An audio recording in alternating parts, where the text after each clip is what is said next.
Alors,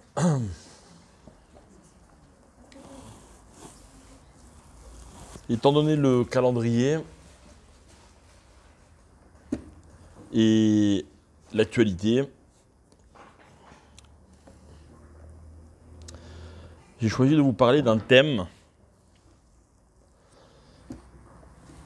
qu'on va appeler comme ça. Évidemment, moi j'ai jamais été très fort pour les titres. Un titre c'est un peu réducteur. Mais je voudrais parler de la royauté d'Israël. Qu'est-ce que c'est que Malchut Israël? Comme vous le savez,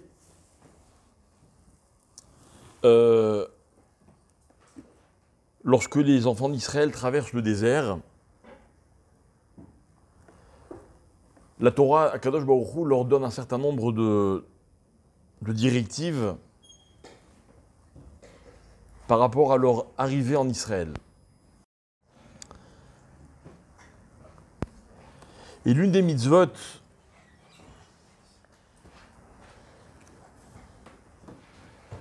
que la Torah nous donne à propos de notre arrivée en Israël, c'est Som Tassim Alecha Melech. À savoir que le peuple juif a l'obligation, donc c'est un ordre, une mitzvah, lorsqu'il va arriver sur sa terre,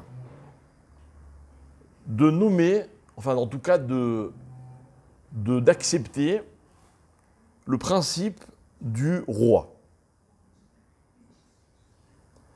Alors, il semblerait que l'histoire du peuple juif a déjà commencé sans roi. Ok ? En fait, on va expliquer pourquoi est-ce qu'à un moment de l'histoire, lorsque les choses vont donc changer, lorsque notamment on va s'installer en Eretz Israël, il est impératif d'avoir un roi. Quel est le rôle de ce personnage? Et, comme disent les Chachamim, à propos du roi, ils disent beaucoup de choses, mais j'ai retenu une petite phrase que je trouvais très, très éloquente. Ils disent comme ça, les Chachamim, En melech belo am, ve en am belo melech. Il n'y a pas de roi sans peuple, ok? C'est-à-dire, si vous vous sentez un peu roi de temps en temps, ou reine, ok, je vais vous calmer tout de suite, on ne l'est que si on a un peuple. Ok, mais attention, En am belo melech. Mais il n'y a pas non plus de peuple sans roi. Alors il ne s'agit pas maintenant d'une monarchie ou bien d'un système politique mais on va essayer d'expliquer le concept tel que les Chachamim nous l'ont enseigné. Alors évidemment, aujourd'hui, vous le savez, il n'y a pas de roi. On est dans un autre système, mais en même temps, la foi, la émouna de tout juif, consiste également à dire que on est en attente. Okay, parmi les 13 articles de foi, donc les Yud Gimel, Ikare, Aemuna, on proclame haut et fort, on essaie bien même de le dire tous les jours, on le dit à la fin de la Tfila, on attend la venue du Mashiach qu'on appelle le Melech HaMashiach. Alors est-ce que le Mashiach va être le roi? Est-ce que lorsque le Mashiach va venir, le roi va revenir? Etc. etc. Mais malheureusement, on n'y est pas. Donc en attendant, on va essayer de définir dans quelle situation on se trouve aujourd'hui, qu'est-ce qu'on attend, qu'est-ce qu'on a perdu. On va essayer de faire un peu de cédère, un peu d'ordre dans tout cela. Pour commencer, je voudrais vous citer une Gemara qui reprend quelque chose de connu, puisque vous allez voir que le théorème que va citer cette Gemara, on le trouve dans plusieurs textes.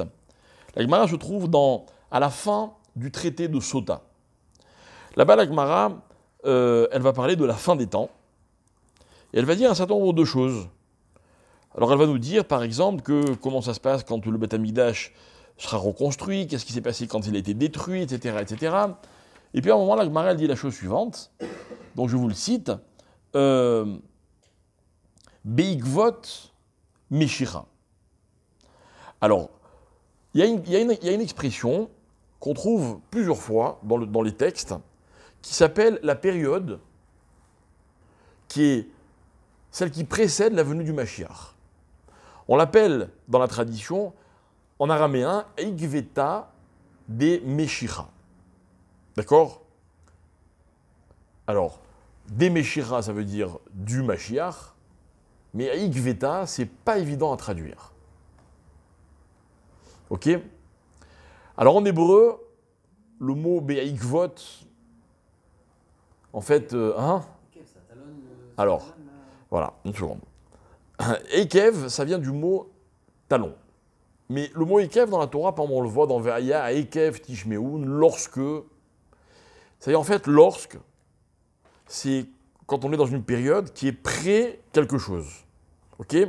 Par exemple, quand, je sais pas moi, on attend un événement, ok? L'événement commence avant même son début.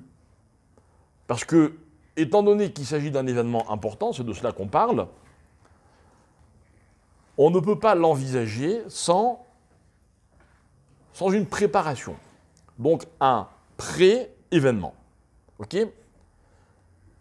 Alors en français, on va dire par exemple talonner. C'est quoi talonner? C'est quand deux choses sont très proches l'une de l'autre, on parle de talon. Mais nous, un peu plus tard, pas tout de suite, on va expliquer pourquoi les Chachamim ont employé ce terme Ekev, talon. En tout cas, la période que nous vivons, donc celle qui précède celle du Mashiach, on espère même qu'elle est d'ailleurs déjà finie, ou presque, elle s'appelle Ikveta de Meshiach. Bon. Alors, à propos de Ikveta de Meshiach, la Gemara dit Chutzpa Yazge.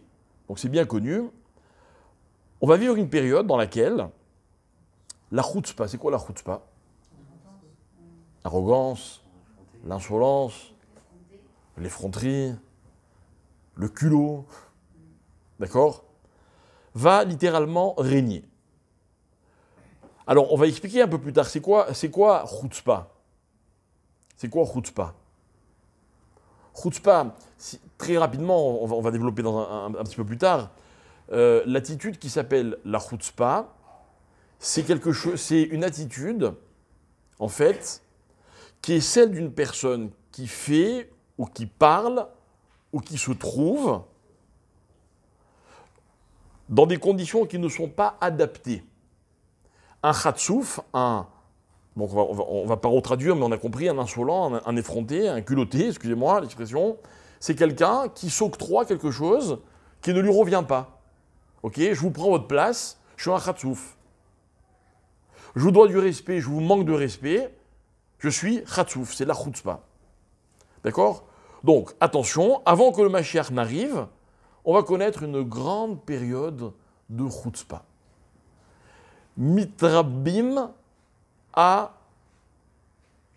chutzpanim, vont dire les chachamim. C'est-à-dire que non seulement la chutzpah sera très forte, mais il y aura beaucoup de chatsoufim. On peut presque dire que tout le monde sera chatsouf. D'accord? Même nous. Évidemment, on va expliquer dans un instant. Alors après, la Gemara continue, elle dit que le prix des denrées sera très élevé alors qu'on n'aura jamais connu une telle abondance. D'accord? Donc il y aura une régulation qui a aucune logique. Etc., etc. Et la Gemara, elle va continuer, elle va parler par exemple du reproche, elle dira « En tochacha ». D'accord? On ne peut pas faire de reproche. Quand quelqu'un est dans le mal, dans cette période de pré-Mashiach, il n'est pas en mesure d'accepter le reproche. On ne peut pas faire de reproche. Indépendamment du fait que personne n'aime faire des reproches, et personne, encore moins, n'aime recevoir des reproches. Mais, vous le constaterez, ce n'est pas un secret, quand on tente de réprimander quelqu'un, la plupart du temps, le reproche n'atteint pas sa cible. Ok, les gens n'acceptent pas les reproches. Nous-mêmes, si vous faites un reproche qui me dérange, je vais vous trouver 1000 raisons pour me convaincre, en tout cas à moi, que vous avez tort. Et voilà que la Gemara donne encore un élément sur lequel je voudrais terminer. La Gemara dit « ou malchut ». Alors malchut, on va pas traduire par royauté, puisque la royauté aujourd'hui n'existe plus vraiment. On va dire l'autorité. Tehafer les minutes. Donc, aujourd'hui, l'autorité, dit la Guémara, ou à ce moment-là, l'autorité sera minute. C'est quoi minute? Mine. Un mine, c'est un hérétique. D'accord? Comme si on voulait nous dire que aujourd'hui, l'autorité ne croit plus en rien. Vous voyez, il aurait été convenable que ceux qui dirigent, ceux qui sont nos repères, ceux qui dictent les lois, soient animés par des croyances et des principes. Mais pas des principes qu'ils ont inventés, parce que ça c'est pas des principes, ça. Pas des principes qu'on a créés pour s'adapter à, mais des principes de base. Ça va disparaître. Donc, on va expliquer deux choses, mes chers amis, si vous voulez bien. On va expliquer la notion de chutzpah, et on va expliquer la notion de minute. Donc, deux choses intéressantes. Ce qui va dominer le monde, c'est l'insolence, d'accord, et la minute, donc apparemment l'hérésie. Ok? Le fait de ne pas croire, de n'avoir pas de repère, de fondement. Et puis la Gemara, elle va développer dans Sanhedrin, elle va demander qu'est-ce que c'est que la chutzpah. Et la Gemara, elle va dire deux choses qui m'intéressent beaucoup dans Sanhedrin. Donc là, je vais citer un texte de la Gemara de Sota, Daf Memtet, page 49. Maintenant, le texte que je ramène, il est dans la Gemara de Sanhedrin, page 105, Daf Koufé, pardon. La Gemara dit comme ça, Amar Rav Nachman, chutzpah, donc on a expliqué ce que c'était que la chutzpah, Afilou klapé shmaya mehane. Incroyable. La Gemara, elle dit, la chutzpah, ça marche, même, littéralement, contre le ciel, contre Dieu. C'est-à-dire, même avec Dieu, on peut être ratsouf. Vous voyez? Ratsouf, quoi. On peut dire à Dieu, écoute, t'as pas forcément raison, qui a dit que je devais te respecter, qui a dit que c'est toi qui commandes? Et la Gemara dit Mehania, c'est très intéressant. Mehania, ça marche. C'est-à-dire, on peut vivre dans un tel système. Amar Rav Shechet, la Gemara continue, chutzpah. Alors là, lui, il va donner carrément une définition de la chutzpah. Mais en même temps, c'est pas seulement une définition, c'est le summum de la chutzpah. Écoutez bien. Malchuta belo taga hi. Écoutez bien. C'est la royauté sans la couronne. C'est un roi sans couronne. Alors, on ne sait pas très bien ce que c'est un roi, et on ne sait pas très bien ce que c'est une couronne, n'est-ce pas? La reine d'Angleterre, elle a plus souvent des chapeaux sur la tête que des couronnes. D'accord? Peut-être une question de goût, je ne sais pas moi, les Anglais, jamais très bien compris, mais en tout cas, elle n'a pas de couronne. Enfin, en tout cas, on ne la voit jamais en couronne. Ok? La couronne a disparu, ça n'existe plus la couronne. Et donc, on va expliquer que la couronne, c'est quelque chose de très important. Alors, on va chercher dans les textes une référence à la couronne. Où est-ce qu'il est question de couronne? Pardon? Shavuot.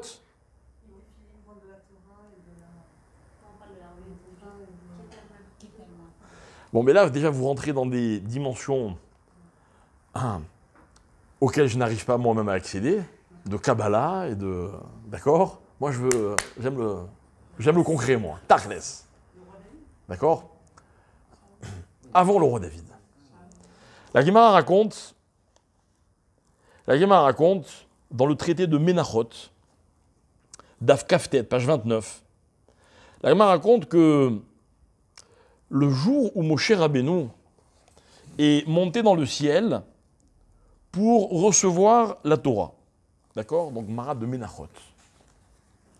Donc Dieu lui a dit, viens, monte dans le ciel. C'est après la lecture des 10 commandements. Moshe Rabbeinu monte au-dessus du mont Sinaï, de là-bas il monte dans le ciel, et il s'apprête donc à recevoir la Torah dans sa globalité. Et la Gemara dit qu'il trouve Dieu assis, et Dieu est en train donc de terminer l'écriture du Sefer Torah, et il dessine, dit la Gemara, des couronnes sur les lettres du Sefer Torah. D'accord? Alors, Moshe est étonné. Et la Gemara dit, Moshe demande à Dieu, Elou lama lach. Pourquoi tu fais ça? Donc, vous avez déjà vu les lettres d'un Sefer Torah, n'est-ce pas? Vous avez la lettre, et au-dessus de la lettre, vous avez des petits dessins. Ces dessins, on les appelle les tagim. Tagim, rappelez-vous, le langage de la Gemara qu'on a cité dans Baba Kama, Malchuta Belo Taga, un royaume sans couronne. Le même mot tag, taga, on le retrouve, tagué, on le retrouve dans cette histoire. Moshe Rabbeinu trouve Dieu en train de dessiner des tagim sur les lettres du Sefer Torah. La malach, à quoi ça sert ce que tu fais? Alors il lui dit, Dieu lui répond, et lui dit à Marlo, Adam echad yesh she'atid liot besof kamadorot.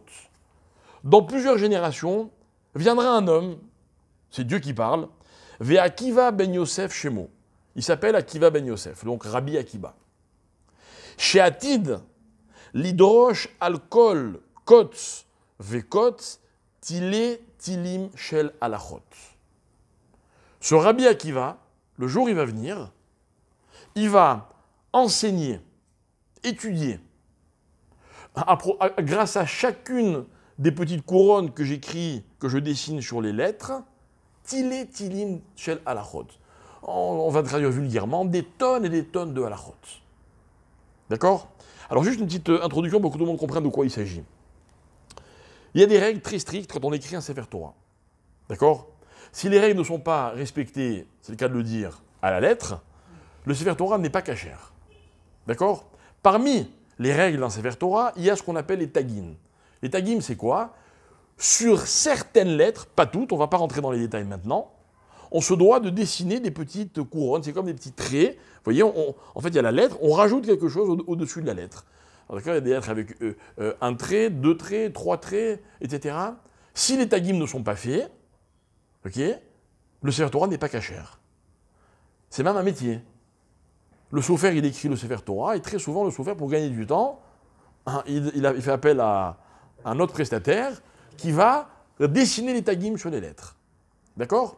Quand vous achetez un Sefer Torah et que, avec les moyens technologiques dont on dispose aujourd'hui, il est scanné à l'ordinateur, okay, l'ordinateur, s'il manque un tag, hop, il vous le signale, et tout de suite, il faut réparer cet oubli.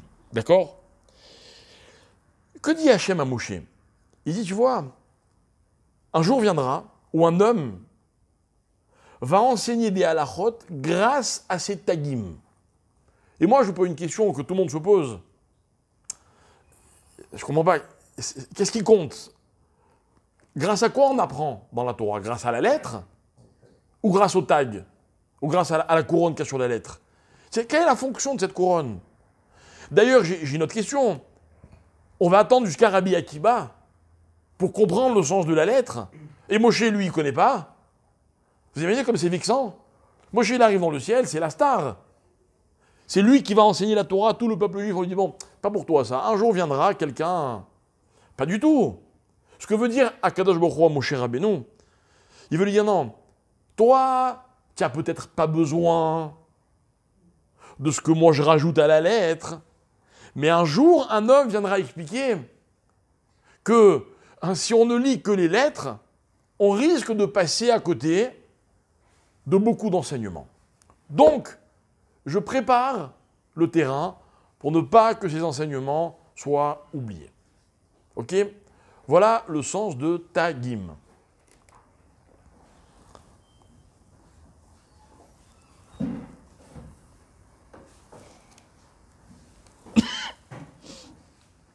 Alors non, il faut comprendre. On va expliquer que il est évident que quand on lit le mot et donc on lit la lettre, l'enseignement, c'est dans le mot, dans la lettre qu'on le trouve. D'accord? C'est-à-dire que si je lis, je ne sais pas moi, tu honoreras ton père et ta mère, kabed et avicha vetincha, je comprends à travers les mots et les lettres que je dois honorer, respecter mes parents. Ok? Les tagim ne sont pas l'enseignement lui-même. Les tagim, donc, je vous fais un petit résumé, expliquent les chachamim. Les tagim viennent m'expliquer, me faire prendre conscience qu'au-delà des mots qui sont écrits qui sont explicites, il y a encore autre chose. Ça veut dire que la fonction de ce qu'on appelle dans ce contexte la couronne me permet de réaliser qu'au-delà de ce que je vois, au-delà de ce que je lis, au-delà de ce que j'entends, il y a encore autre chose. Autre chose, ça veut dire que, si vous voulez, quand vous parlez à quelqu'un, au-delà de ce que vous lui dites, vous attendez, si c'est quelqu'un de proche de vous, vous attendez qu'il comprenne autre chose, qu'il comprenne plus. Mon père à la Vachom, il avait une très belle expression, il disait « comprendre quelqu'un, c'est comprendre ses silences ». Maintenant, si quelqu'un ne parle jamais, ses silences ne veulent rien dire.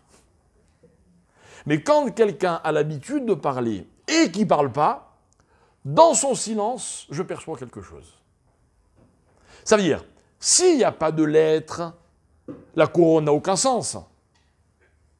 Mais ce que la lettre n'a pas dit, la couronne vient et elle le complète. Et en fait, l'explication, c'est que la couronne, vous voyez, c'est comme un petit additif, ou un grand additif, ça dépend. Par exemple, voilà, vous savez qu'on a tous, aussi bien les hommes que les femmes, on a une mitzvah qui consiste à se couvrir la tête. Alors pas tout à fait pour les mêmes raisons, pas dans les mêmes conditions, ok. Il y en a pour qui c'est plus compliqué que d'autres, ok. Mais pourquoi il faut qu'on mette quelque chose sur la tête? Pourquoi? Et en fait, l'idée c'est quoi? L'idée c'est que un juif doit être conscient en permanence qu'il n'est pas un électron libre, qu'au-delà de ce qu'il est, il est rattaché à quelque chose. Et voilà le mot que je voulais qu'on emploie, qu'on comprenne. La notion d'être rattaché à. Ça veut dire que le fait de mettre quelque chose sur moi, c'est en fait exprimer que quand vous voyez ce que je suis, ou quand vous apercevez ce que je représente, vous devez savoir, en tout cas moi, je dois le savoir, qu'il y a quelque chose qui m'est nettement supérieur, donc qui est au-dessus de moi. Et je suis rattaché à cette dimension-là. En fait, vous voyez, c'est comme quelqu'un qui vous dirait tu sais pas tout de moi, tu vois. C'est vrai, non? C'est vrai, vous voyez quelqu'un, même quand vous le fréquentez, même quand vous lui parlez, vous pouvez savoir plein de choses, vous ne pourrez jamais tout savoir. Et cette notion de ne pas tout savoir, elle vient du fait que chaque personne, au-delà de ce qu'elle est, elle est rattachée à une dimension qui la dépasse. Et en fait, la notion de couronne, c'est celle-là. Le danger pour un roi, c'est quoi? C'est de se sentir tout puissant. Il y a de la place ici, si vous voulez, il faut traverser toute la salle, mais il y a de la place.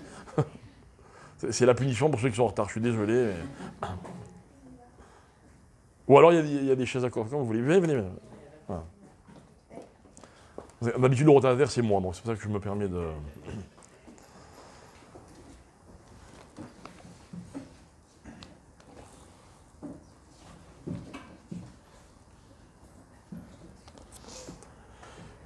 Donc, cette notion, encore une fois, on synthétise, de couronne,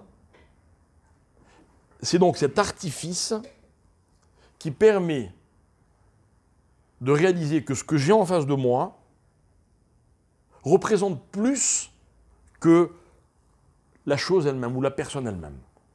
Un juif a la tête couverte pour bien signifier qu'il est rattaché à quelque chose qui est au-dessus, donc qui lui est supérieur. Écoutez bien, la première notion qu'on va expliquer dans la chutzpah, dans l'insolence, c'est quoi? C'est que le chatsouf, c'est celui qui considère qu'au-dessus de lui, il n'y a rien. Ça veut dire qu'il est complet. Vous voyez? Il n'a pas besoin de se rattacher à quelque chose. Pour moi, je vais vous dire, c'est un peu décalé comme explication, parce que ce n'est pas le pshat, comme on dit, l'explication simple. Mais pour moi, le plus grand insolent qui existe, le plus grand chatsouf, c'est la personne, et il y en a un, qui est convaincu que personne ne peut rien lui apprendre.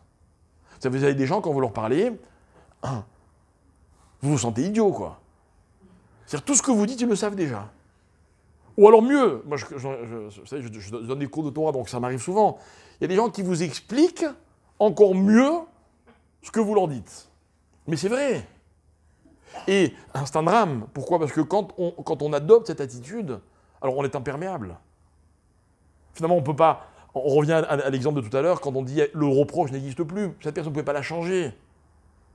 C'est-à-dire que le summum du Khatsouf, c'est celui qui se suffit à lui-même. Pourquoi voulez-vous que je mette une couronne ou une kippa ou n'importe quoi qui va couvrir ma tête? Puisque en haut de moi, il n'y a rien. Il n'y a rien au-dessus de moi. Alors, revenons à la Gemara. C'est quoi l'histoire de Ikveta des Meshira? C'est un royaume, une royauté sans couronne. Donc des hommes persuadés qu'ils savent tout.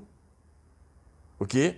J'irais presque jusqu'à dire des gens qui voudraient effacer le passé, vous voyez? Ou qui considèrent que le présent est mieux que le passé. C'est vrai, il y a beaucoup de gens qui font cette erreur. Maintenant, c'est mieux qu'avant. Moi, je ne sais pas si... je ne vous impose pas de croire qu'avant, c'était mieux que maintenant. Ok? Mais ne soyons pas orgueilleux au point de croire qu'on n'a rien à apprendre de ce qui nous précède. Il n'y a rien au-dessus de moi. Il y a des gens qui sont convaincus qu'au-dessus d'eux, il n'y a rien. Vous voyez? Ce n'est pas seulement une question d'autorité. Donc on a la notion de chutzpah, on a la notion de malchuta belo taga, d'accord? Donc royaume sans couronne. Il nous reste à expliquer la notion de minute. Minute. D'accord? Donc maintenant, on va l'expliquer celle-là. Elle est un peu plus longue, puis après vous allez voir comment tous les éléments vont s'imbriguer les uns dans les autres pour comprendre ce qu'on veut expliquer. Alors, minute. La Gemara nous dit, à la fin des temps, la royauté se transformera en minute. Minute, on a expliqué, donc, le min, c'est celui qui croit en rien. D'accord? Bien. Alors, le mot min, où est-ce qu'on le trouve dans la Torah? Toujours, référence. Le plus tôt dans la Torah, c'est quand? Facile. Les Minéou, bravo.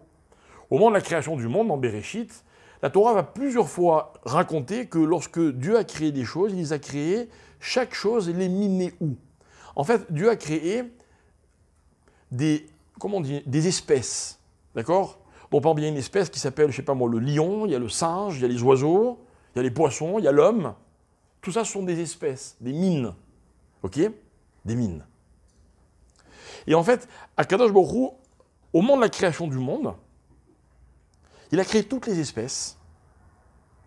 Et la question qui reste à résoudre pour chacun d'entre nous, c'est de quelle espèce on fait partie. Question beaucoup moins simple à résoudre que ce que l'on pourrait croire. Ok? Et la Torah va partir dans un exemple, les maîtres vont prendre un exemple vraiment, moi j'adore comment, des fois ils intègrent les notions, on dirait qu'elles n'ont strictement rien à voir. Les Ramis vont dire comme ça. On a lu dans la Torah, juste avant les fêtes de Pessah, les parachutes qui traitent de ce qu'on appelle la tsarat, vulgairement traduite, la lèpre. La tsarat était une infection cutanée qui touchait notamment celui qui disait du lachon hara. Et là-bas, la Torah, elle explique les règles. Celui qui était atteint de la tsarat était impur. On pouvait être atteint physiquement, les vêtements pouvaient être atteints, les murs d'une maison pouvaient être atteints. Ça dépendait de la gravité de la faute. Et le seul qui pouvait diagnostiquer la tsarat, c'était le Kohen. Donc on faisait appel au Kohen. Quand quelqu'un apercevait ces espèces de taches que je ne pourrais pas vous décrire, hein, la Torah disait qu'il fallait appeler le Kohen. Le Kohen y venait et puis vous voyez. Alors voilà, ce type de tsarat nécessite qu'on prenne telle ou telle mesure. Des fois la mesure c'était d'attendre. On disait bon, on va voir comment ça évolue. Et le Kohen devait revenir au bout de quelques jours, voir comment les choses justement avaient ou pas évolué. Et à propos de la lèpre physique qui pouvait atteindre un homme, la Torah donne beaucoup de détails. Quelle partie du corps était atteinte, quelle était la couleur, à quelle, comment dire, est-ce qu'il était étendu, pas étendu, ok? Et la Torah donne explique donc ce qui paraîtrait être un paradoxe. La Torah dit comme ça. Celui qui avait ces taches-là, qui normalement étaient blanches, ok, alors il était tamé, il était impur. Et la Torah dit, sauf dans un cas, dans le cas où, écoutez bien, kulo afar lavan. C'est-à-dire que si une personne, elle n'avait pas des taches, elle était complètement tachée. Tout son corps était tsarat. Alors on aurait pu croire qu'il était super tamé, celui-là. Et bien la Torah dit non, celui-là il n'est pas tamé, il est tahor. Les Rami vont expliquer pourquoi. Et ils disent comme ça, ils disent parce que la tsarat s'appelle nega. Nega, c'est... comment on traduit nega en français Non, non, nega dans le sens d'atteinte, d'accord? Une espèce d'infection. C'est-à-dire que c'est comme une plaie, le nega, ok? Alors la Torah, les Rami, ils disent, quand quelqu'un, le corps d'une personne est normal, et qu'il y a une plaie, il y a un néga, ça s'appelle un néga, ça s'appelle une plaie. Mais si tout le corps est néga, ben c'est plus une plaie. C'est ce que la personne est. Une plaie, c'est quoi? C'est une anomalie. Mais cette personne, elle n'est pas atteinte d'une anomalie. Elle est... Mais non, elle est ce qu'elle est. Ne croyez pas que ceux qui sont différents de vous ne sont pas normaux. Normaux. Mais s'il y a une tâche qui se propage en fait, au fur et à mesure du temps. Mais on n'y est plus. On n'est pas dans le processus. Maintenant, on est dans une réalité. Maintenant, à l'heure qu'il est, kulo afar lavan. Il est complètement lavan.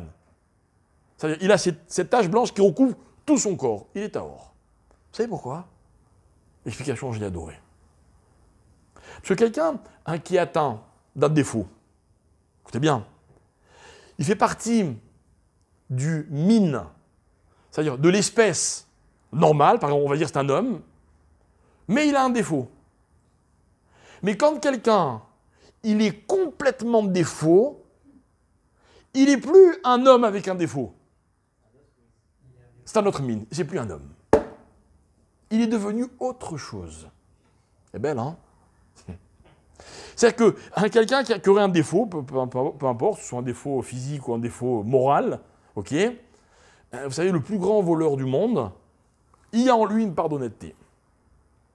Ce qui fait que c'est un homme voleur, malhonnête.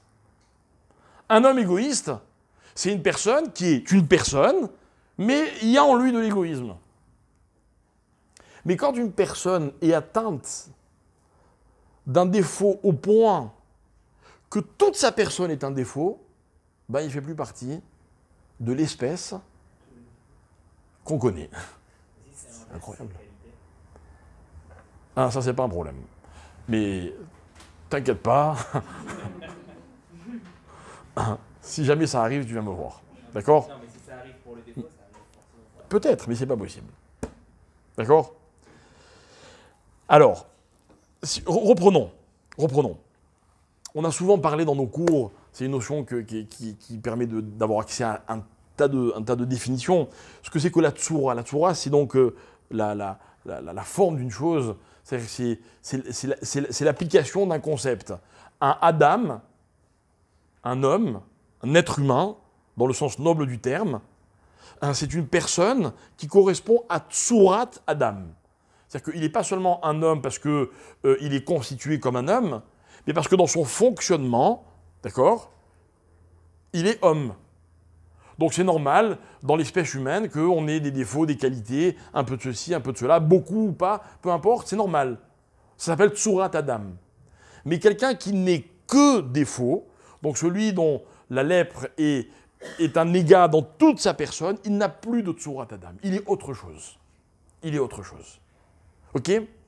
Donc écoutez bien.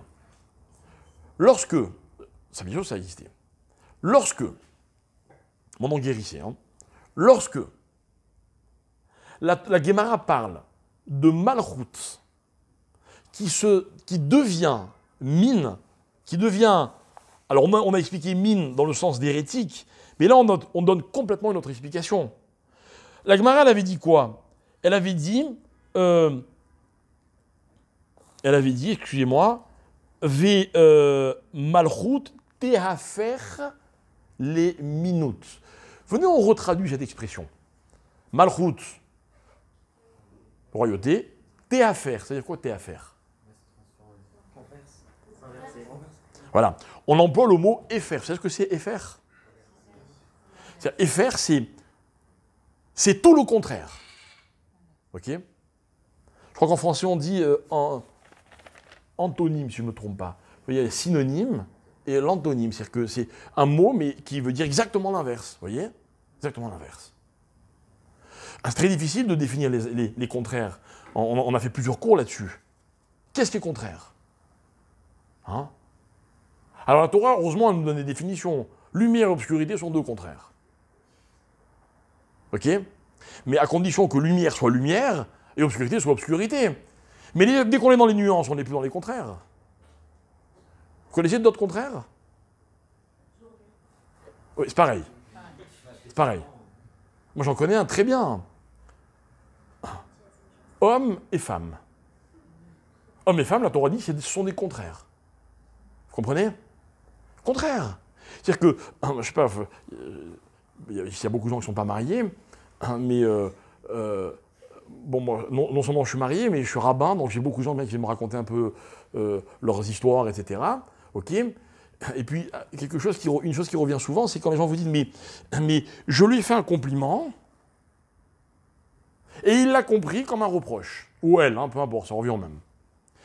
Il a dit une chose, ou elle a dit une chose, et l'autre, il a compris quoi? Et faire.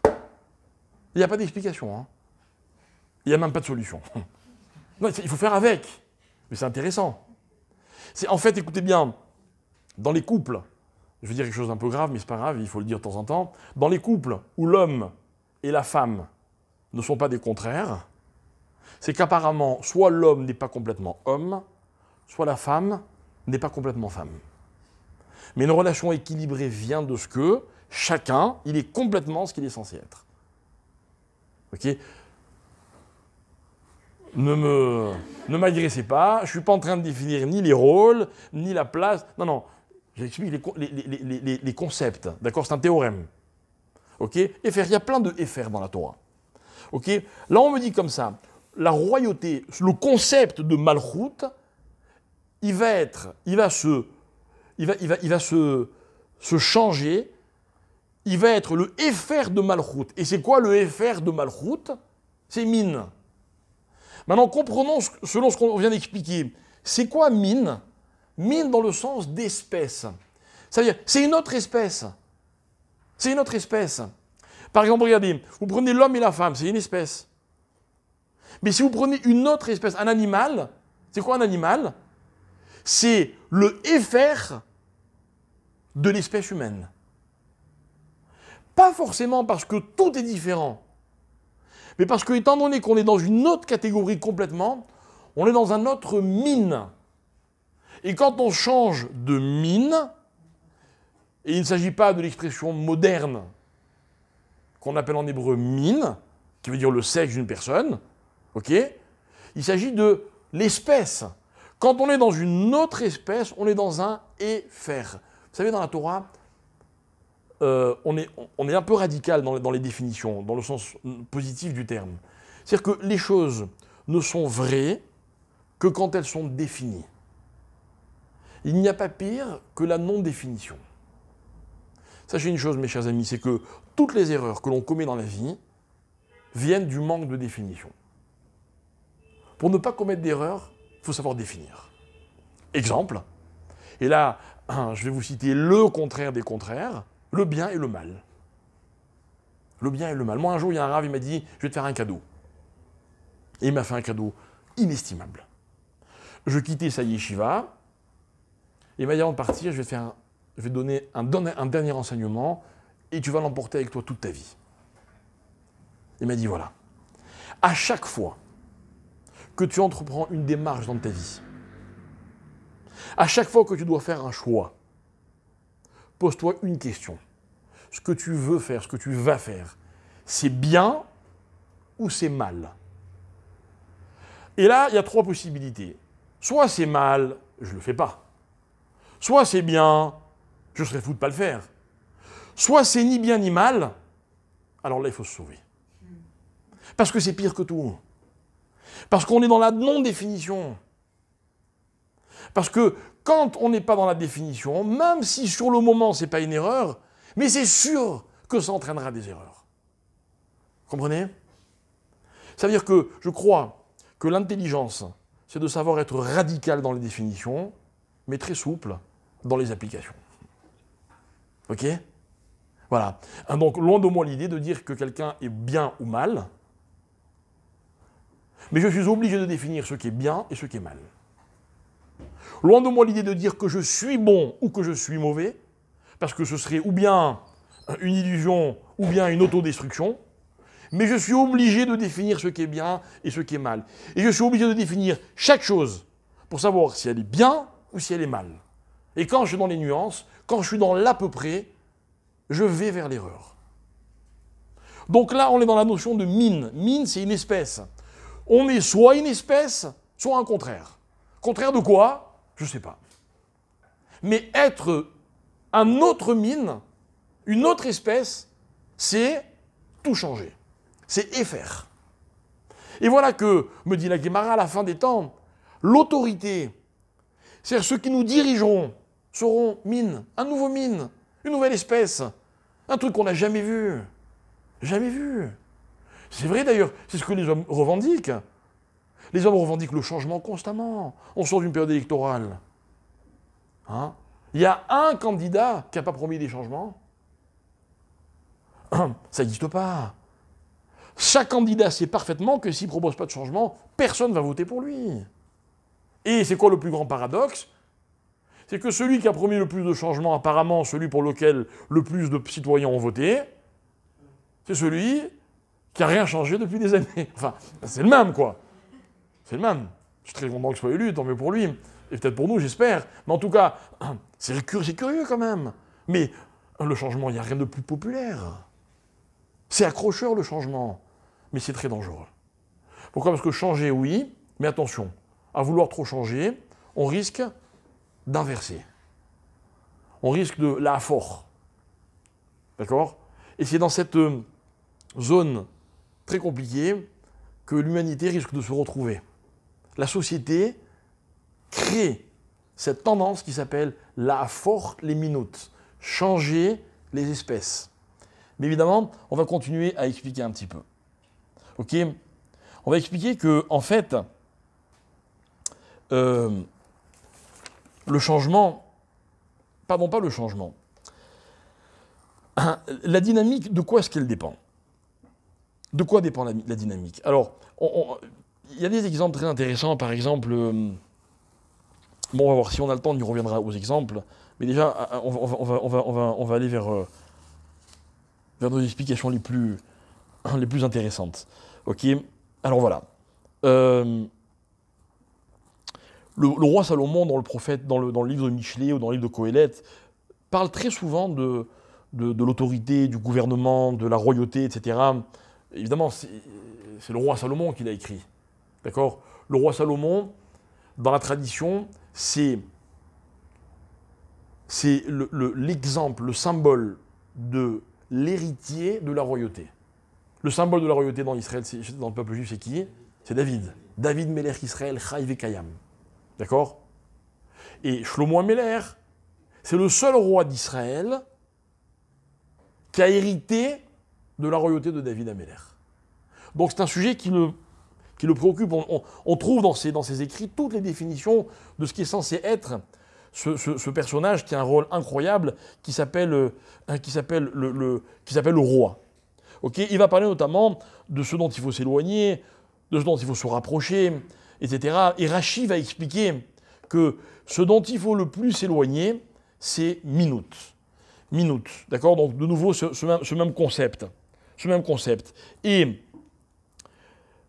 Rashi, dans la Gemara de Avodah Zarah, va expliquer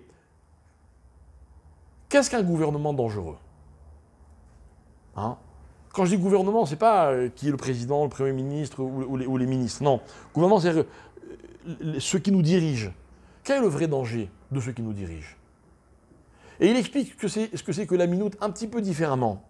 Et il va dire comme ça, la minute, c'est quand quelqu'un, au lieu de diriger, donc ça veut dire, le dirigeant normalement c'est quoi? C'est celui qui est devant le peuple et qui guide le peuple, n'est-ce pas? Lui, écoutez bien, comment? Il sera derrière le peuple. Mais ça veut dire quoi être derrière le peuple? Écoutez, j'ai pire. D'accord? Être derrière le peuple, c'est chercher à exploiter le peuple. Et si on lit Rachi, on est vraiment troublé. Rachi va expliquer que les dirigeants de la fin des temps seront des hommes dont le seul intérêt sera d'exploiter les peuples qui sont censés diriger. Et il va expliquer Rachi, mais c'est un truc de fou. Il va dire qu'il va exploiter leur argent, il va exploiter leur intelligence, il va exploiter le kavod, les honneurs qu'ils vont lui faire. C'est vrai, c'est vrai. Vous savez que pire que de ne pas être élu, c'est de ne pas être réélu. C'est-à-dire avoir possédé tout ce pouvoir, tout ce kavod, et le perdre, c'est terrible. Que Dieu nous en préserve. D'ailleurs, le meilleur moyen de s'en préserver, c'est de jamais l'être. C'est vrai. C'est vrai. C'est ce que vous diront tous ceux qui vous raconteront que s'ils avaient voulu, d'accord? Mais bon. Alors, écoutez bien, ce que je voudrais qu'on aille un petit peu plus loin. Il y a un verset dans la Torah qui me donne une indication que je voudrais qu'on développe ensemble. Un verset super connu. Je suis sûr que pratiquement, j'espère en tout cas que ici tout le monde le connaît. C'est un verset dans la paracha de Bereshit toujours, à propos du Shabbat. Ok, on dit... on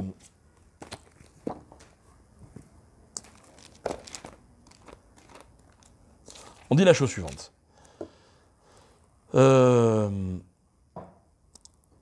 Quand arrive le Shabbat,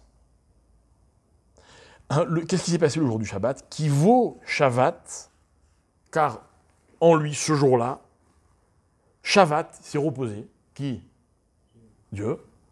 Mikol Melarto Asher Bara Elohim. Donc, il s'est reposé de tout, littéralement le travail qu'il avait créé, de tout ce qu'il avait créé, quoi?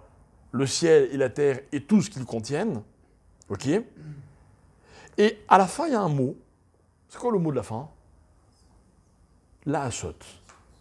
Venez, on essaie de traduire.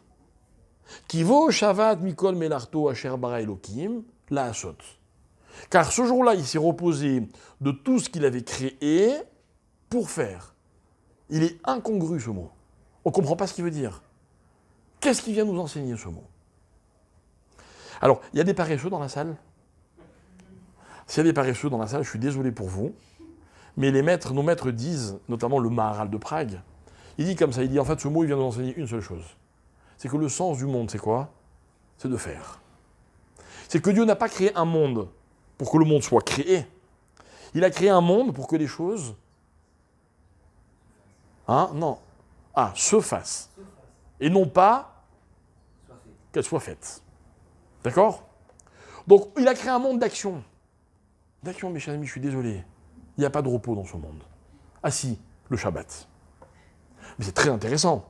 Écoutez bien, on va expliquer ce que ça veut dire. Il y a un grand débat.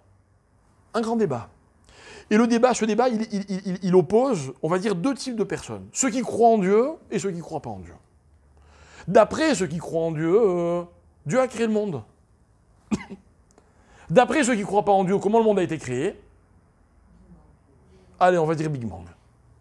C'est-à-dire qu'il y aurait eu un espèce de phénomène, ok, qui a déclenché la création du monde. Je vais le dire avec les mots, notamment de mon maître, le Rav Moshe Shapira, à la Shalom. Il explique ça de façon incroyable. Et il dit en fait, écoutez bien, le monde, on peut le percevoir, on peut l'observer de deux façons. Soit on est dans un monde qui est le monde de l'action, c'est-à-dire que les choses sont là pour être... comment t'as dit? Pour qu'elles se fassent, merci, Razak, d'accord? C'est-à-dire que tant qu'on fait, le monde existe. Vous savez pourquoi? Parce que lorsque le monde a été créé, il a été créé juste pour qu'on fasse le monde. C'est pourquoi Dieu a créé le monde? Pourquoi? Pour faire. Le mot là, sort du Kiddush, c'est pas seulement pour nous. Ce mot-là vient expliquer pourquoi est-ce que Dieu a créé le monde. Ben pourquoi? Pour faire. C'est tout. J'explique. Il n'y avait aucune raison logique, humaine, de créer le monde. Aucune. Et vous savez ce que je dis, ça rend fou beaucoup de gens. Mais je voudrais bien comprendre pourquoi Dieu a créé le monde. Il y a bien une raison, une explication. Et moi, j'insiste, il n'y a pas. La seule explication, c'est la hasote. Pour les autres, non. Pour les autres, écoutez bien. C'est un phénomène qui est entraîné. Alors, on va le dire avec d'autres mots. Quand un phénomène entraîne, ça s'appelle une réaction. Donc le monde, on peut l'observer, on peut le comprendre de deux façons. Le monde est soit une réaction, soit une initiative. En considérant que l'initiative, c'est le contraire de la réaction. Ok? Quelqu'un qui a de l'initiative, ben il fait des choses. Pourquoi? Il n'a pas besoin de raison. Il faut qu'il fasse. Vous avez des gens qui ne restent pas en place, pas au sens physique du terme, ok? Mais ils sont constamment dans l'action, dans le mouvement. Même intellectuellement. Quel que soit le domaine dans lequel vous agissez, mais il ne faut pas arrêter d'agir, pas une seconde. Pas une seconde. Ok? Et c'est intéressant parce que vous remarquerez une chose. C'est que quand on vit pour que les choses soient faites, on est incapable de les recommencer à l'infini. Quand on vit pour faire les choses, on peut les recommencer à l'infini. Un juif est un homme qui récite tous les jours la même prière. Tous les jours. C'est fou. J'ai mieux comme exemple. Mieux. Vous savez pour moi quel est le symbole de cet exemple, de cette idée? C'est une mère. Que fait une mère? Une mère, elle s'occupe de son enfant. Elle n'a pas terminé de faire ce dont son enfant a besoin, qu'elle doit recommencer. C'est fou. Maintenant, vous imaginez qu'il y a des mères qui ont plusieurs enfants. C'est un recommencement à l'infini, quoi. Et elles sont malheureuses? Non. Même si on essaie de leur faire croire qu'elles pourraient être plus heureuses différemment, mais c'est un débat dans lequel je ne veux pas rentrer maintenant, ok? Mais moi, je trouve qu'elles ne sont pas loin d'être moins heureuses que les autres. Parce que ce qui compte, ce n'est pas que les choses soient faites. Donc revenons à notre idée. Soit le monde est une initiative, c'est faire des choses pour faire des choses. Prenons l'exemple de cette mère, ou même de ce père, d'ailleurs, c'est le rôle des parents, on le fait à deux. C'est quoi? C'est de décider d'avoir un enfant. C'est une initiative. N'est-ce pas? Ou alors, le monde est une réaction. Et pouvez-vous me dire, en tout cas moi je la connais la réponse, quelle est la situation qui entraîne le plus de réactions dans la vie? Écoutez bien, quelle est la source d'énergie, peut-être, je ne suis pas physicien, peut-être la plus puissante du monde? Non? Pas de physicien ici? Donc personne pour me contredire? Ok. Moi je lis ce qui est marqué dans les textes. C'est ce que dit les Chachamim. La plus grande source d'énergie, c'est le vide. Le vide. Le vide entraîne des réactions qu'on ne peut absolument pas mesurer. D'accord? C'est quoi une réaction? Une réaction, c'est une attitude, c'est l'attitude qui permet, par exemple, dans sa fonction la plus basique, de combler un manque. C'est une réaction. C'est-à-dire que si vous me dites que le monde est le résultat d'une réaction, aussi sophistiquée que soit le phénomène que vous allez me citer, c'est-à-dire qu'à l'origine, il y a un manque. J'explique. Un manque, c'est quand il y a eu quelque chose, et que juste après ce quelque chose, puisque c'est terminé, il faut qu'il y ait autre chose. Par exemple, le choc de deux atomes ou molécules, ou ce que vous voulez, crée une espèce d'énergie qui doit absolument déboucher sur autre chose, voire même la création du monde. C'est une réaction. C'est-à-dire que c'est après un phénomène, il faut absolument qu'il y en ait un autre tout de suite. Vous avez des gens, quand ils ont terminé quelque chose, bah, il faut vite qu'ils fassent autre chose. Mais ils ne le font que parce qu'ils ont d'abord terminé. Ok? C'est bien, ils sont dans l'action. Mais leur action, elle est une réaction. Il y a des gens pour qui le centre du monde, vous savez ce que c'est? C'est le ventre. C'est quoi le ventre? C'est magnifique le ventre. Écoutez bien, on a tous un ventre, Baruch Hashem, d'accord? On vit à cause de ce ventre. J'ai bien dit à cause. Vous allez travailler le matin pour avoir de quoi manger, pour vous nourrir. Mais quand est-ce que vous savez quand il faut se nourrir? Quand votre ventre vous indique que quoi? Qu'il est vide. Mais c'est quand même curieux parce que ce ventre-là, quelle est sa fonction? C'est pas lui qui profite dans le sens jouissance de l'aliment. Ok? La finalité de l'alimentation, c'est pas de remplir le ventre. C'est que justement les aliments se propagent dans tout le corps pour que les organes qui en ont vraiment besoin en profitent. Mais le ventre, c'est celui qui se vide, d'accord? Et donc qui déclenche que tout le reste fonctionne. C'est fabuleux. Fabuleux. Vous comprenez, c'est comme ça que Dieu a créé l'homme. Eh bien le ventre, mes chers amis, écoutez bien, je vais le dire avec des mots qui pourront peut-être un peu vous énerver, mais le ventre, c'est le Yetzer Hara. J'en ai besoin de mon Yetzer Hara, moi. Vous savez ce que dit la Gemara? La Gemara dit, s'il n'y avait pas de Yetzer Hara, ben, les couples ne se marieraient pas. Et quand bien même ils se marieraient, ça ne durerait pas longtemps. C'est vrai. Le Yetzer Hara, ça peut être la séduction, mais c'est très important la séduction dans la vie. Le Yetzer Hara, des fois, c'est l'esthétique, mais c'est très important l'esthétique dans la vie. À condition que ce ne soit pas cet élément qui déclenche ce que je suis. Que ce ne soit pas une finalité. Tant que c'est un moyen, j'ai pas de problème. Parce qu'il faut quand même que je vous dise une chose, c'est que le vide, ce qui permet à certains hommes de croire que là se trouve l'origine du monde, eh ben c'est Dieu qui l'a créé. Et il l'a créé dans ce monde. Un qui, pour moi, n'est pas une réaction, mais une initiative. Mais si Dieu l'a créé, c'est parce qu'il est nécessaire. Mais il est nécessaire pour que je puisse me positionner, pour que je puisse définir à chaque fois que j'entreprends une démarche, est-ce que cette démarche est une initiative ou est-ce qu'elle est une réaction à quelque chose? Vous voulez un exemple? Je vais vous en donner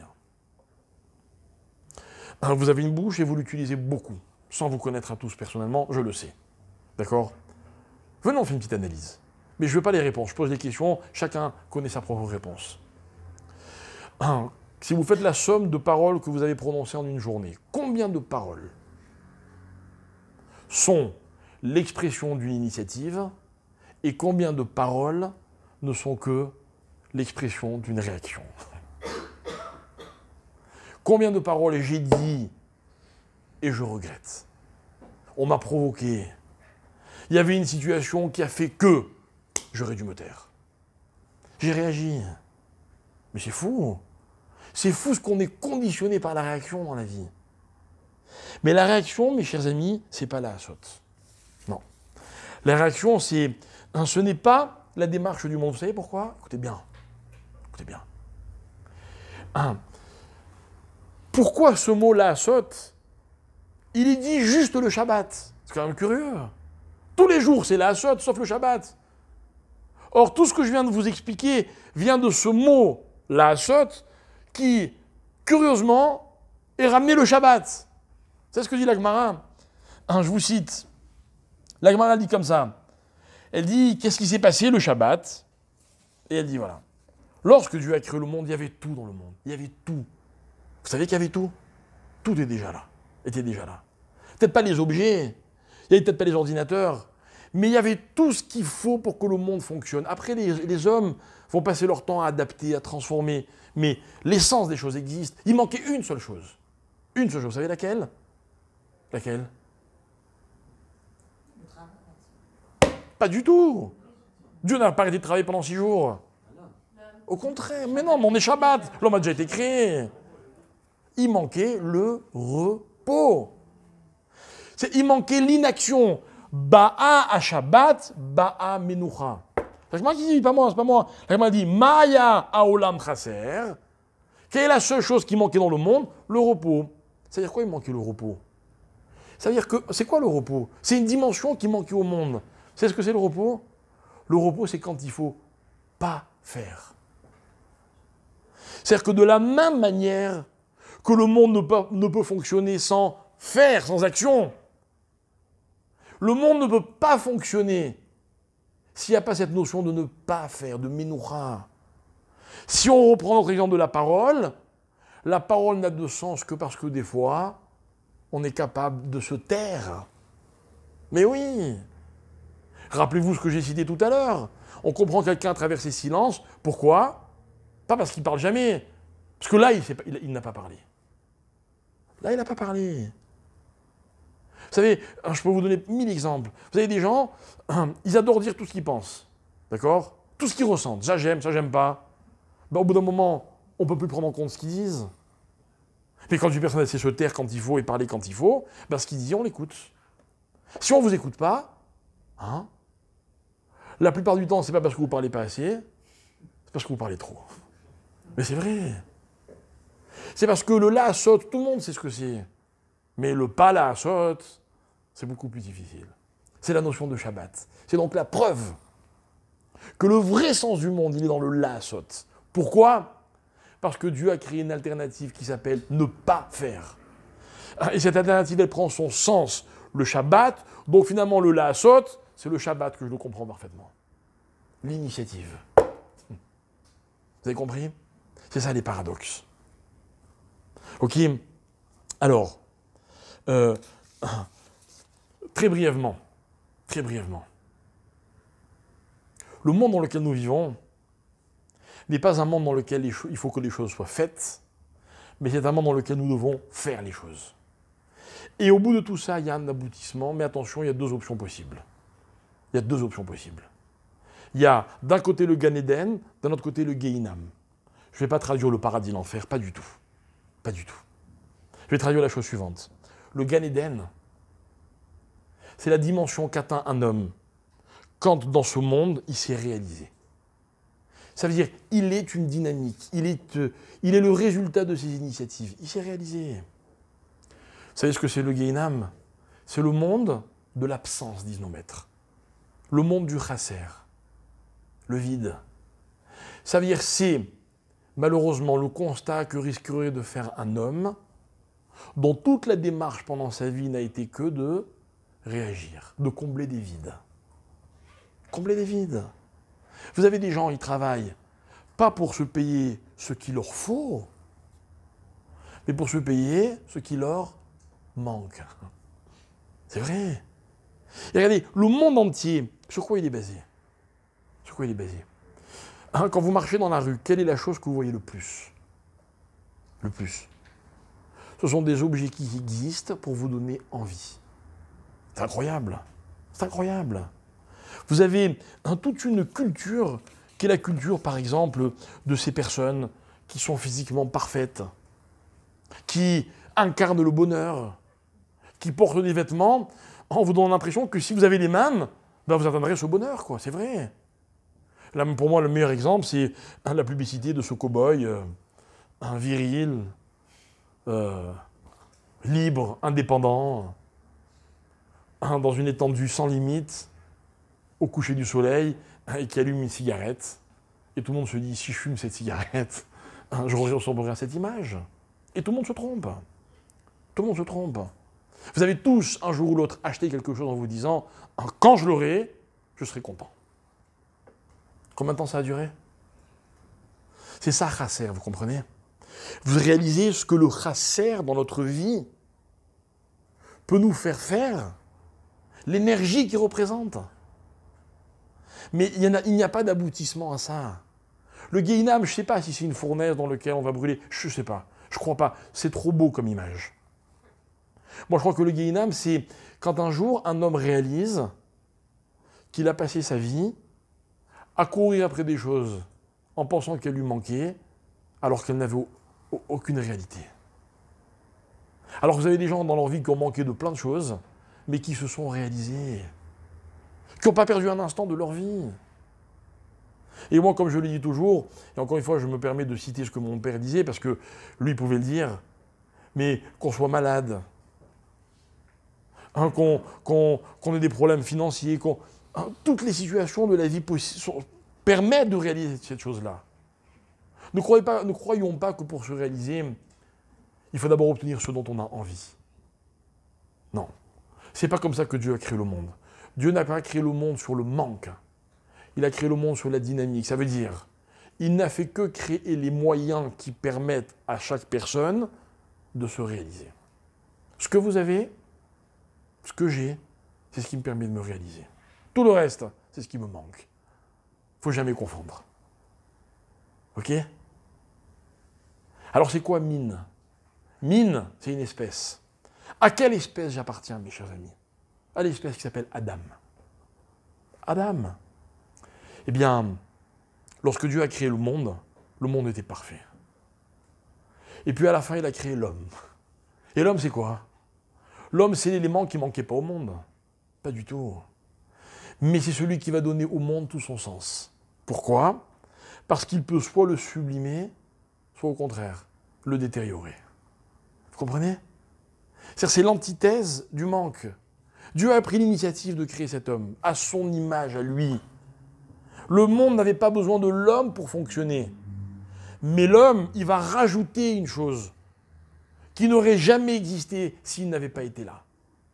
Mais attention, le pari n'est pas gagné, parce que l'homme, il peut faire exactement l'inverse. Il peut être soit ce mine, le bon, l'espèce pour laquelle il a été créé, soit il peut être éphère. Ta fort les minutes, ça veut dire quoi? Ça veut dire que, mes chers amis, nos dirigeants ne sont pas censés nous exploiter. On n'est pas des objets. On n'est pas des moyens pour qu'ils assouvissent je ne sais pas quoi. Non. Être dirigeant, c'est une charge. Être dirigeant, c'est mettre une couronne sur sa tête et se dire, oh là là, je suis rattaché à ce qu'il y a plus haut que moi, j'ai pas droit à l'erreur. Et même si les hommes ne comprennent pas toujours, mais il y en a un là-haut qui sait quand j'ai raison et quand j'ai tort, quand je fais bien et quand je fais mal. Vous savez, moi, j'ai pas honte de dire, dans la Torah, il n'y a pas de démocratie. Hein? Ça ne veut pas dire que les rois étaient libres, au contraire. Il n'y a pas moins libre qu'un roi. Alors qu'on est dans la monarchie la plus totale. Totale. Mais le roi, lui, hein, il devait donner des comptes à Dieu constamment. Constamment. Et les textes disent des choses très, très, très, très claires. Un roi qui ne suivait pas les commandements de Dieu, en général, il ne survivait pas. Il y a eu des mauvais rois dans le peuple, en Israël. Ok? Mais qui s'en rappelle? Alors que les bons, on n'arrête pas. Il n'y a pas une prière sans les Téhilim. Il n'y a pas un cours sans le roi Salomon. Il n'y a pas... Vous comprenez? Pourquoi? Parce qu'eux, ils donnaient des comptes à Dieu. Alors, je voudrais qu'on comprenne que l'histoire du peuple juif, elle ne commence pas le jour où on a un roi. L'histoire du peuple juif, elle commence le jour où Dieu dit à Abraham, Abraham, pars. Alors Abraham lui dit, je romance un peu où je vais, et que lui répond Dieu, je te montrerai. Vous savez où on habite, non? Comment ça s'appelle ce lopin de terre, là? Vous savez, quand on a sur la carte, on a du mal à le trouver. Comment il s'appelle? Israël. Mais ça, c'est très récent qu'il s'appelle Israël. À l'origine, il s'appelle comment? Canaan. Mais non. Areka. Ce pays s'appelle que je te montrerai. Que quelqu'un vienne me dire qui sait ce que c'est Israël. Sans vouloir être méchant, il peut reprendre l'avion tout de suite et repartir. Il ne sert à rien. Il n'a pas compris ce qu'il fait ici. Israël, mes chers amis, c'est un projet où ce n'est rien. Israël, c'est Areka. Israël, ça n'existe pas pour exister, pour être fait. Ça existe pour qu'on le fasse. Il n'y a pas un jour qui passe en Israël sans qu'on ne soit pas obligé de construire sur Israël. Alors Abraham, lui, il était question qu'il y aille, mais c'est magnifique, c'est quoi marcher? Marcher, c'est évoluer. Et Dieu ne dira jamais à Abraham, c'est bon, t'es arrivé, jamais. Cherchez dans les textes, c'est pas marqué. Parce que les Juifs ne sont jamais arrivés. Jamais. Et vous savez, on nous a presque insultés, hein. Les antisémites, ils ont toujours dit oui, en parlant de nous, ils disaient le juif errant. Mais ils ne savaient pas à quel point ils avaient raison. Mais c'est vrai, on n'est jamais arrivé. Et vous savez, je vais vous dire quelque chose, mes chers amis. Je suis triste de devoir vous le dire, hein. Mais vous savez à quoi servent nos ennemis? À quoi servent nos ennemis? À nous rappeler que rien n'est jamais acquis définitivement. Rien. Vous voulez que je vous dise une chose? Tout peut disparaître. Vous savez ce que c'est, les petits missiles? De rien du tout, hein, parce qu'ils ne sont pas très... Quand on voit les vrais missiles que les armées construisent, les vrais missiles dont Israël dispose, une poignée d'hommes désorganisés, qui se déchirent entre eux, qui n'ont aucun idéal. On ne sait pas ce qu'ils veulent, même eux, ils ne savent pas ce qu'ils veulent. Mais ils peuvent retourner le pays en quelques instants. Qui aurait cru samedi matin, hier matin en se levant, chaque matin, qu'il allait se passer quelque chose? Personne. Et en quelques heures, quoi? Tout peut arriver. Moi, je vous dis la vérité. Hein. Si demain, il y a des non-juifs qui avaient prévu de venir dans les jours à venir, là, pour des événements très importants, qui décident de ne pas venir, je les comprends, moi. J'aimerais pas, hein. J'aimerais pas qu'on annule l'Eurovision à cause de ça. Voilà. Je vous dirai pas à cause de quoi j'aimerais qu'on annule, mais peu importe, c'est pas le débat. J'aimerais pas qu'on annule à cause de ça. Mais je les comprendrais. Parce qu'eux, ils savent peut-être mieux que nous, en tout cas, nous, il faut qu'on se rappelle. Ça peut disparaître d'un jour à l'autre. D'un jour à l'autre. Mais il n'y a que comme ça qu'on construit Israël. Que quand on se dit on n'est jamais arrivé. Parce que le jour où on est arrivé, on est un royaume sans couronne. C'est-à-dire qu'on est attaché à rien. On est un pays, vous savez, le rêve de ceux qui n'ont pas compris, c'est d'être un pays indépendant. On ne sera jamais un pays indépendant. Et vous voulez une preuve? J'en ai une. Elle est terrible. Terrible. On vit dans une génération dans laquelle les frontières ont tendance à disparaître. La plupart d'entre nous viennent d'Europe, il n'y a plus de frontières. Magnifique, non? Sympa, non? Franchement. Schengen, vous n'aimez pas? J'adore. C'est vrai. Mauvaise nouvelle, en Israël, ça ne pourra jamais arriver. Jamais. Israël est un pays qui ne vivra que grâce à ses frontières. Vous savez pourquoi? Parce que nous, on est dans la définition des choses. On n'a pas le choix. Et j'aimerais qu'on n'ait plus d'ennemis autour de nous. J'aimerais beaucoup, à une condition. C'est que juste, quand les Juifs auront compris qui ils sont vraiment, alors il n'y aura plus besoin de faire des frontières. Mais tant que ce n'est pas le cas, il faut qu'on ait des frontières. On est un pays de frontières, c'est dramatique. Dramatique. Il n'y a pas un pays normal, parce que grâce à Dieu, il n'y a pas plus normal que nous, dans lequel il y a autant de barrages, de Marsomim. Vous allez à Tel Aviv, vous passez à Marsom. C'est pas un truc de fou, ça? Enfin, ça dépend quelle route vous prenez, hein. Mais si vous prenez la 480, il y a un Marsom. C'est un truc de fou, quoi. Je suis dans mon pays, je roule, normal, je vais à Tel Aviv pour faire un cours de Torah, et on m'arrête au Marsom, vous allez où? D'où vous venez? La folie. Mais c'est ça, Israël. C'est-à-dire que Israël, c'est pas que tout est précaire, mais rien n'est définitif. Pourquoi? Parce que c'est la Hassot. Parce que, écoutez bien, je vais une petite métaphore. Parce que si, arriver en Israël, c'est un peu comme le Shabbat de l'histoire, on vient un peu se reposer ici quand même, quoi. Après tout ce qu'on a passé. Mais attention, la Menoucha n'est valable que quand elle est définie par le La'asot. Si vous m'avez bien compris. Et pour ça, il faut que je sache qu'au-dessus de moi, et que devant moi, je suis toujours rattaché à quelque chose. Vous savez la différence qu'il y a entre un patron et Dieu? C'est qu'un patron, quand vous avez fait ce qu'il vous a demandé, il vous doit un salaire. Mais Dieu, on n'a jamais terminé de faire ce qu'il nous a demandé.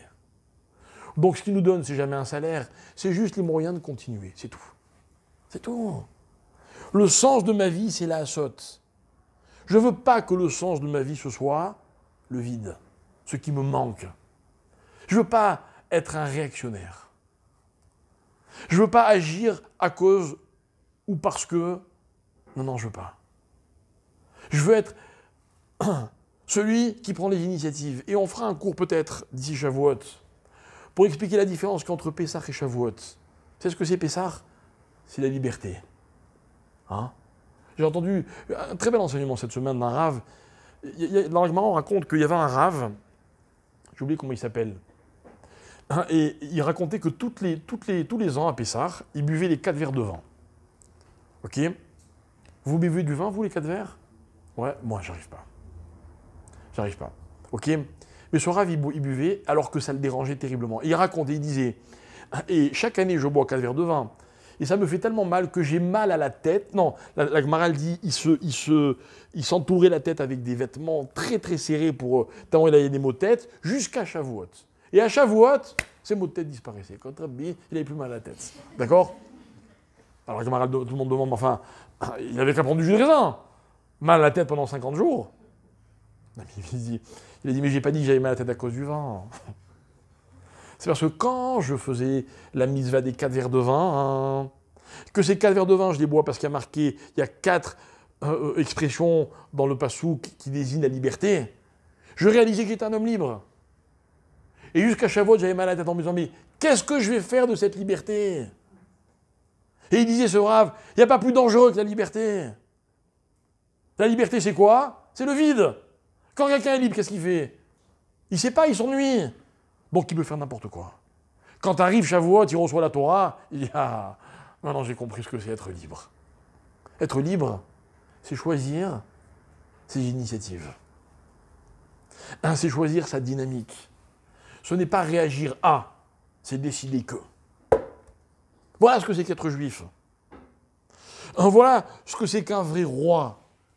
Le vrai roi, c'est celui qui, si jamais ça existe, j'ai le mérite, et vous aussi, de voir ça un jour, celui qui marchera devant moi, qui dira, viens, moi je me lance, suis-moi.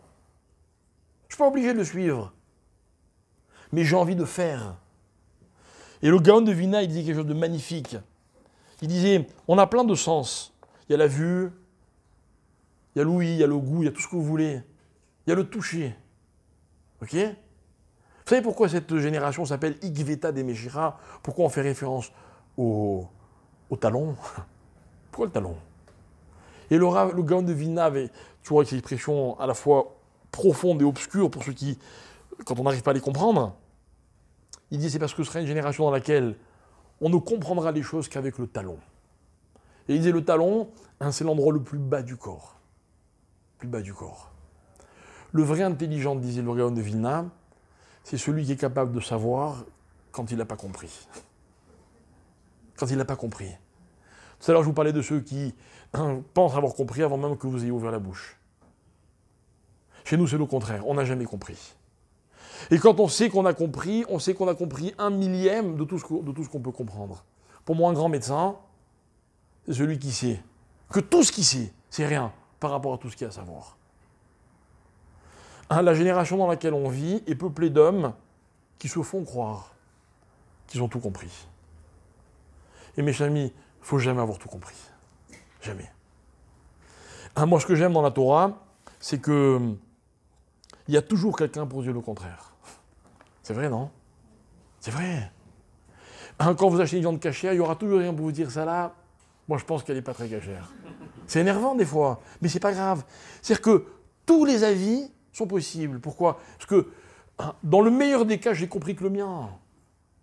Mais je suis conscient de tout ce qui me reste à comprendre. Et en fait, écoutez bien, et je vais terminer là-dessus. Le Rav, il disait la chose suivante. Le seul moyen, donc, pour être un peuple, pour avoir une vraie royauté, c'est-à-dire des vrais dirigeants, pour être constamment dans l'action, constamment, pour ne jamais être dans la réaction, vous savez ce que c'est? C'est l'unité au sein du peuple. C'est quoi l'unité? L'unité, raconte la Gemara, l'histoire de cet homme que vous connaissez peut-être, qui s'appelait Rabbi Yehuda Bar Ilai. Là-bas, la Gemara raconte que Rabbi Yehuda Bar Ilai, il avait une yeshiva, mais il était très très très pauvre dans sa yeshiva. Mais c'était les plus grands maîtres de la génération. Et la Gemara demande pourquoi, par quel mérite? Et il dit parce que justement, ils étudiaient la Torah dans la pauvreté. Et alors? C'est pas une performance d'être pauvre. Il dit si, écoutez bien. Il dit parce que dans la yeshiva de Rabbi Yehuda Bar Ilai, il y avait une couverture pour 6 élèves. Écoutez bien, dit la Guémara, et ils étaient tous couverts. Alors évidemment que la couverture, elle ne faisait pas 6 places, sinon on n'a rien gagné. D'accord? C'était des couvertures d'une seule place. Demande les commentaires, mais alors comment on peut couvrir 6 personnes avec une couverture d'une place? Et là-bas, ils répondent les commentaires, ils disent la chose suivante, ils disent, quand chacun veut se couvrir, il n'y a jamais de place pour tout le monde. Mais quand chacun veut couvrir l'autre, hein, quelle que soit la taille de la couverture, il y aura toujours de la place pour tout le monde. Hein, ça veut dire que faire dans la vie, c'est ouvrir les yeux pour chercher quoi faire. Alors moi, j'ai une bonne nouvelle pour vous. Si un jour vous vous ennuyez, soyez certain qu'autour de vous, il y a toujours quelqu'un qui a besoin de votre talent, de votre temps, de vos conseils, de votre présence. Donc on est toujours dans le laasot. Et il disait le Rav, c'est le seul moyen.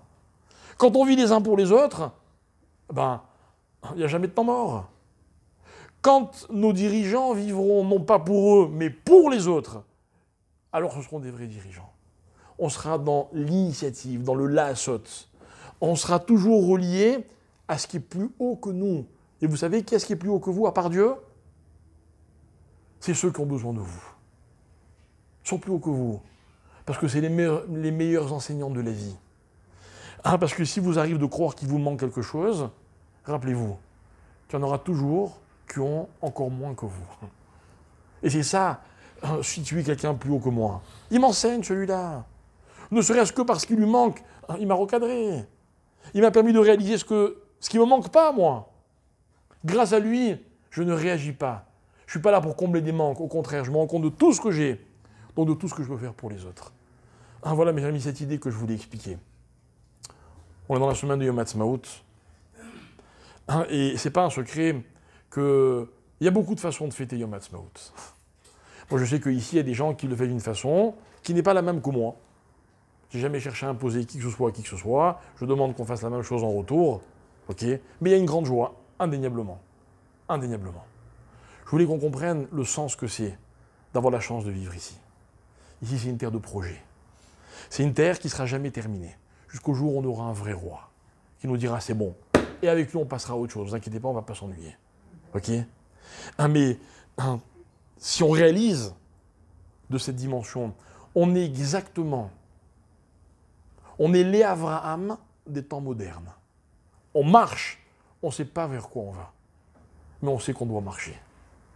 Et le succès dans la vie, c'est jamais le résultat, c'est toujours la démarche. Entre un élève intelligent et un élève qui l'est beaucoup moins, la différence, ce n'est pas les notes. La différence, c'est les efforts que chacun fait. Ce qui me détermine, c'est que je sois toujours en train de marcher. Je sois toujours dans le laasot. Tant que je continue à faire, je suis sauvé, je suis tranquille. Ok. Dès que j'arrête, qu'est-ce que je deviens? Une autre espèce. Et là, tout est possible puisque je suis dans le contraire. Voilà mes chers amis. Chodesh Tov, à la semaine prochaine, Bezrat Hashem.